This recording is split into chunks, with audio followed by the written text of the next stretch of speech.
Well, it's starting to read a little bit like Revelations these days. What's up, FTFers? You know, if you want to keep current with what's going on, then I highly suggest that you keep up with Chris and Mike and John and the rest of the crew that comes on the lives. Those guys eat, live, and breathe, and subsequently do this stuff out. I think Chris is up to like 9 screens these days. As far as my information gathering goes, I've always told y'all there's something that I firmly believe in from my time in search and rescue, and that is misinformation, disinformation, and malinformation. And one thing that I was taught is not to get caught up in scene lock, which is one way of thinking based on limited information. I always recommend to people in my videos, get as much information as you possibly can. Sure, there are sources that I trust, but I don't just want to see that stuff. I want to see what's going on the other side as well. And honestly, a lot of what you hear nowadays will make you sick. It's gotten so bad for me that I just call the guys up and say, hey, I need a sit rep. I've always been kind of a boots on the ground kind of guy anyway, because I realize there's things I can control and there's things that I can't. What I do know is that things can get out of control in a hurry because of people. What I know is that I just don't know. I have come to accept that there are things in Washington that are completely out of my control. I like to think sometimes that we can maybe persuade our representatives out there in the House, the Senate, etc. Things like the HPA or the SHORT Act, the big, beautiful bill that's going on right now. When it comes to bombing other countries, I think it's kind of naive to think that you have any control over that. Maybe I'm wrong. What I can say is that it kind of caught me off guard. You know, I thought something might happen, but I was kind of like really hoping in the back of my mind that it didn't happen, and that it did. On one side of the coin, you know, yeah, no, I don't want them having those kind of capabilities. And on the other side of the coin, I'm not so sure that they had those types of, I don't know. The point being is that if you get lied to enough, you just don't trust somebody anymore, right? I mean, seriously, how many false flag attacks have we had just in my lifetime? And there's evidence of it going even further back. What I think we can deduce with some certainty is that there is going to be some retaliation here in the near future. So when it comes to stuff like this, people ask, well, what should I do? Well, number one, don't freak out. I can tell you what I did myself. I went and got fuel immediately. And as far as my preps go and stuff like that, I mean, I'm just continuing on the same path that I've always been on. I think the thing that people fear the most is probably the sleeper cells and what they might potentially do here in our country. I would expect that there's going to be more cyber attacks pretty quick. And there might be some isolated incidents right here on the ground. I think right now you need to watch your six and make sure that you can take care of your friends and your family. And speaking of, number one, I'm sure that all of you probably have one of these. Now, when I say one of these, I do not mean that you have a CZ P10C chambered in 9mm. It's analogous, for you probably have a handgun. Now, I am in no way saying that you should have what I have. All right, this is just one of the many that I have, but I'm pretty sure that you have one. Let's be honest, they're great.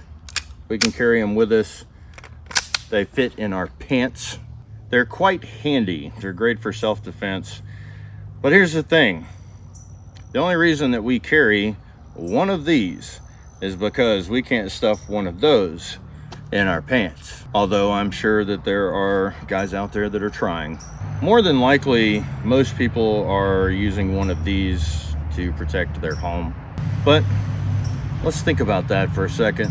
What do you think somebody that might potentially invade your home is going to have on them? Let's say it's just one assailant. Let's say the assailant has a handgun. Okay, that's a pretty good match.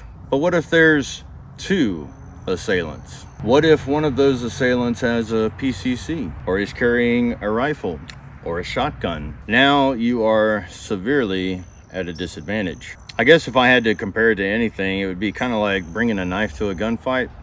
And so in that particular case, then I would say, well, you might want to step up to something like a shotgun. Now, once again, I am not saying get one of these.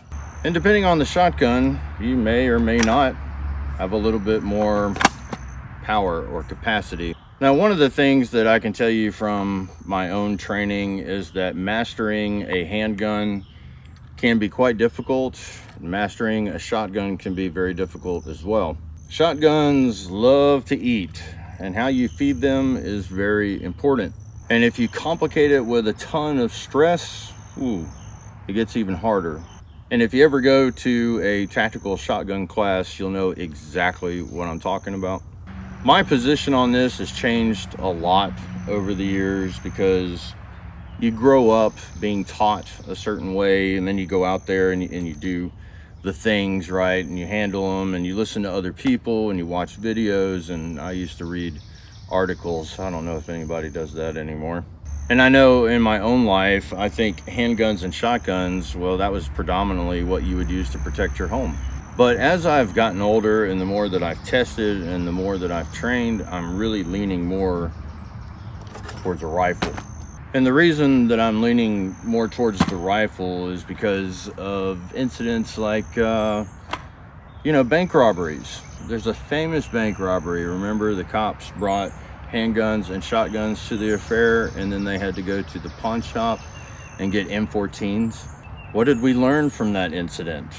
Well, we learned that the cops were severely underpowered.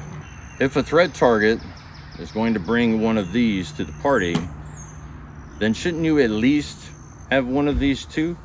Now, I'm not saying that you have to get an AR. This is analogous for an intermediate cartridge. Hey, what do I know? I'm just a dude on the tube. Get in the comment section. Let me know your philosophy. How do you feel like you should protect yourself? Do you believe that all you need in this life is a pistol, a shotgun, and a rifle? Could you do all the things that you needed to do? I know that in my hands, I feel a lot safer with a rifle. I'm a lot more accurate. It's a lot easier to feed it. It's a lot easier to manipulate it. And historically speaking, I mean, they're pretty affordable right now. And I can tell you this, I'm glad that I have one. So if you're Honey Smack digging the content, like, share, subscribe, hit the notification bell. And until next time, y'all, keep fueling those fires.